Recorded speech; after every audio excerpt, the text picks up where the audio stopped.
i-figure out ko kung sino yun, hindi ko na makita dito. At actual, tinanay ko lang ito eh.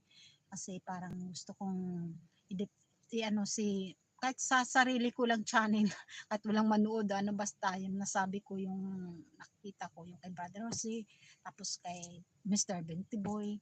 Di ano din yun eh, pero hindi ngayon eh.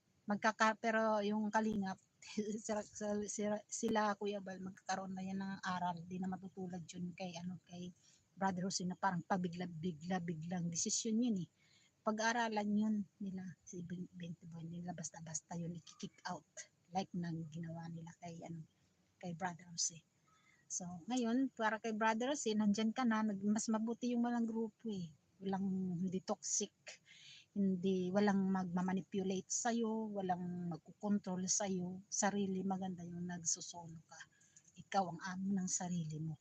Mas maganda yun. Yan ang isipin mo na lang na paano mapapaglago or kasi ang viewers naman ang gusto nila is charity talaga eh.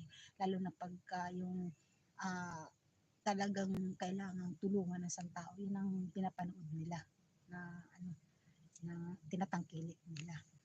Tapos plus haluan mo pa sa business mong kokwa ay ano bang pagkakaiba ng kokwa at tableya? Parehas naman yun, di ba? Powder lang yung kokwa, pero galing din yun sa kakao. Pero siguro yung kokwa hindi ko alam kung pure yun o ano.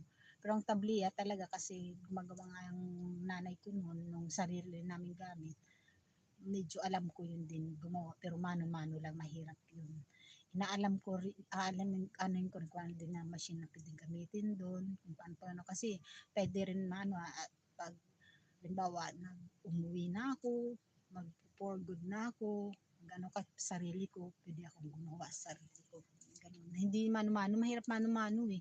Yung nanay ko, ginagawa nga lang pang ano niya sa kukwa, sa kakao is yung bote. O yung pangtiris niya para maging yun. Ayun lang yun. Ginagawa namin tsokolate. Sarap nun. Gusto yun yung gatas. Okay, hawla guys. Hanggang dito na lang naka 1 hour na. 1 hour na rin ako. Kaya first time na live ko. Hindi, pero nag-live na rin ako dati. Pero yun,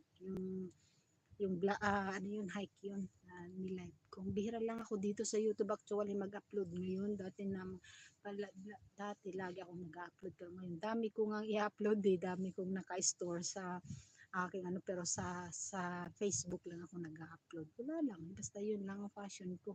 Kung kikita, good. Kung hindi, okay lang. Basta at least meron akong mga mayroon akong mga remembrance. Oh, hala guys, tapos na. Dito na lang. Sana tayong lahat is maging okay na lahat. Wala nang yung malinis ang puso natin, magaan pa sa pamumuhay pag walang kagalit, hindi ka laging galit, magaan sa pamumuhay na parang pakiramdam mo is ikaw ng pinakamayaman sa lahat, nasa iyo na lahat. Yung kahit hindi kahit kubo lang bahay mo, pagka gano'n na ang dibdib mo magaan, wala kang kagalit, kahit hindi bato, kasi yung mga bato na yan, pag yan ilumindol, biyak din yan. Kaya ako sabi ko pag ako may magbabahay is lang, kahoy na lang para uuga-uga lang siya pag lilindol o babagyo. Basta wag lang sisirain ng bagyo. Hindi lang masisira ng bagyo. Diba? Wala guys, hanggang dito na lang. Thank you for watching. Bye-bye.